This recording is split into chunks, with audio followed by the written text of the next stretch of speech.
미국과 일본이 기절할 뻔한 한국에서 나온 이야기.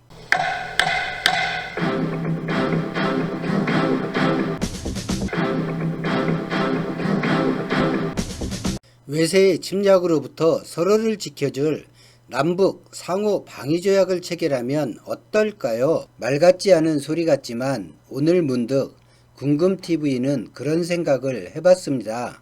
오늘 이야기는 남북한이 갈라진 75년 세월의 이야기로 시작합니다. 미국과 소련이 남북 신탁 통치를 결정하고 남북을 분단시킨 지 75년이 되었습니다. 38선 이북의 한민족도 38선 이남의 한민족도 신탁통치 결정에 관여하거나 심지어 결정된 이후 일본 압제에서 해방되었을 때 찬성하거나 반대하거나 의견 표출은 공허했습니다.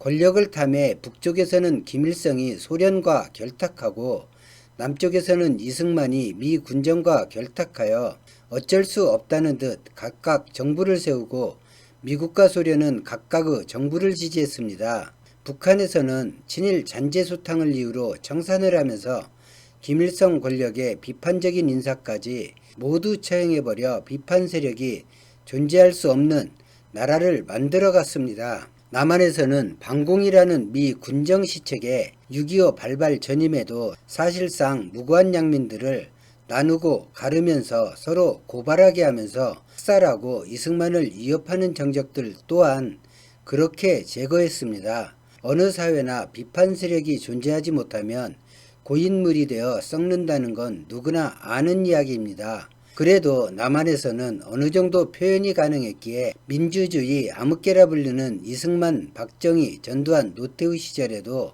민중은 봉기할 수 있었고 많은 희생을 치렀지만 희생을 거름으로 민주주의는 성장했습니다. 대통령을 서슴없이 모욕하고 장차관, 판검사, 국회의원, 군 장성할 것 없이 그 비판 대상에서 벗어나지 못합니다. 지지자가 양편에 서서 옹호하고 공격하지만 이런 비판을 할 수 있는 덕분에 위정자들이 국민 눈치를 살피고 직접 선거라는 시험을 보아야 해서 모두 다는 아니지만 아직도 많이 남았지만 조심하려 하고 관행처럼 내려왔다며 스스로의 면죄부를 주던 일들도 조금씩 그 폐해가 사라지고 있습니다. 국정농단이라는 희대의 사건을 탄핵이라는 국민 명령으로 끌어낸 사건이 지나고 대한민국 남한은 아픈 만큼 조금 더 성숙한 민주주의 국가가 되었습니다.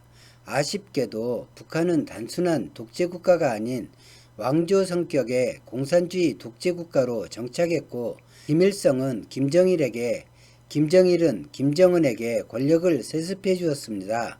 비판 세력에 대해선 언제나 가혹했고 권력층에선 현 체제가 편하고 익숙하며 세력을 만들지 않고 논하지 않으면 김씨 왕조처럼 자식의 미래도 보장되는 공산당 특유의 현대판 카스트 제도를 만들었습니다. 세계 공산주의 국가 중 가장 폐쇄적이며 가장 심한 세뇌를 받고 있습니다. 1990년 이후 적화통일 노선에서 슬며시 바뀐 미국과 한국엔 결사항쟁을 한과 수령에는 절대 충성을 요구하고 습관처럼 무비판적으로 대부분 받아들입니다. 최근 며칠 사이에 북한 최고 권력층이라고 하는 김여정 담화와 기관지들의 논평을 봅니다. 우리 눈으로 보면 체면이고 상식이고 예절이고를 전혀 찾아볼 수 없는 글과 말이지만 북한 주민에게는 당당하고 용기 있고 의지를 보여주는 글과 말입니다.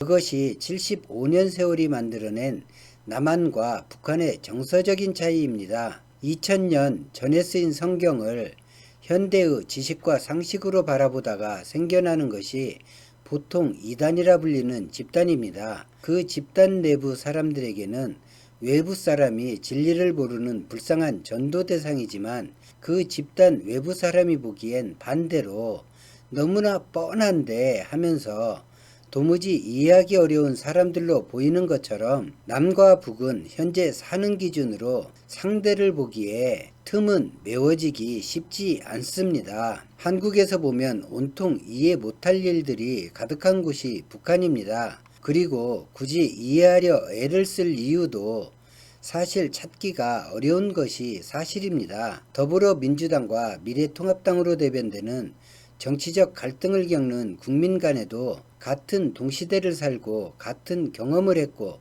같은 민주주의를 체험했음에도 같은 사안에 전혀 다른 의견을 내보입니다. 하물며 남한과 북한은 75년을 전혀 다른 체제로 살아왔습니다. 한국에서의 삶을 기준으로 북한을 재단하고 대응을 예상하고 기대하면 언제나 실망 그리고 또 실망뿐일 것입니다. 그것은 북한도 마찬가지 상황입니다. 이 정도면 남한이 뭘 해주겠지라는 예단이 지금 열받은 북한을 보면 알 수 있습니다. 중국도 러시아도 유로존 전체도 어려워하는 미국이 관여된 상황입니다. 자신들은 미국을 당당하게 상대한다 여기면서 남한도 그리할 수 있는데 안하고 사대주의에 빠져 북한을 돕지 않는다 원망하는 것입니다. 중요한 것은 남한이 다소 부담을 감수하더라도 돌아올 북한의 태도에 전적인 신뢰를 못한다는 것입니다. 그리고 북한이 스스로 생각하는 그 당당함을 남한의 눈으로 보면 주민이 굶어 죽어가는 모습을 정권이 외면하는 것으로 보입니다. 세월이 만들어낸 깊고 깊은 틈입니다. 서로 안 보고 신경 안 쓰고 살면 편할까요? 아니면 아쉬울까요? 편하지도 아쉽지도 않은 더 애매한 상황만 지속할 것입니다. 어차피 서로 믿지 못하면 서로에게서 침략당할 것이라는 끝없는 두려움을 버리지 못합니다. 그러니 안 보고 신경 안 쓰고 사는 건 전제가 잘못된 것입니다. 안 볼 수도 없고 신경 안 쓸 수도 없다면 편안함이라도 서로 누려야 합니다. 그 편안함은 신뢰를 기반으로 합니다. 신뢰는 몇 번 만나고 대화한다고 이루어질 성격이 아닙니다. 북한에 저자세를 취한다고 공격하는 분이 있습니다. 한국은 북한보다 잃을 것과 잃게 될 그 크기가 비교할 수 없이 큽니다. 즉 지키고 싶은 가치가 너무나 큽니다. 지켜야 할 것이 많은 쪽이 한국인데다가 미국처럼 북한에 떨어져 존재하지 않고 붙어 있습니다. 그것도 75년을 총뿌리를 서로 겨눈 채 붙어 있습니다. 북한은 베풀고자 해도 베풀 여력도 없는 나라입니다. 경제적으로 몰릴 만큼 몰려 있고 더 물러설 공간이 없는 사정에 있습니다. 낭떠러지로 떨어지나 낭떠러지로 몰아붙이는 자에게 덤비나 마찬가지라는 판단을 하게 하는 것보다 현재 위험한 행위는 없습니다. 이것을 강대강이라고 표현합니다. 한국은 언제나 이렇게 다가서야 합니다. 그 낭떠러지는 위험하니 조금만 이쪽으로 와라. 안전한 이곳에서 대화를 해보자. 그쪽은 위험해서 대화하기 어렵다. 그러니 조금만 이쪽으로 와라. 라고 해야 합니다. 한반도 전쟁이 기회라며 대놓고 떠드는 나라가 버젓이 옆에 있고 그 나라와 늘 의견을 교환하는 혈맹이라는 미국이 함께 있습니다. 결국 한민족을 지킬 수 있는 이는 한민족밖에 없습니다. 전세가 일방적인 전쟁이라 해도 그 시각은 외세가 보는 전황일 뿐 죽어나가고 망해가는 건 한민족입니다. 누가 이기고 지든 좋아하는 건 무기 팔고 흥하는 외세뿐입니다. 많이 가지고 넉넉한 대한민국이 더 참고 더 애쓰고 더 나누려고 하는 건 크게 보면 민족의 이지만 좁게 보면 그것이 한국을 가장 안전하게 해주는 일이기도 하기 때문입니다. 개성공단, 금강산 관광은 북한이 남한을 보는 잣대입니다. 폐쇄하고 단절하기보다 기회가 오면 교류를 늘리고 확대하는 정책이 남북에 아주 절실히 요구되는 일입니다. 교류 외에는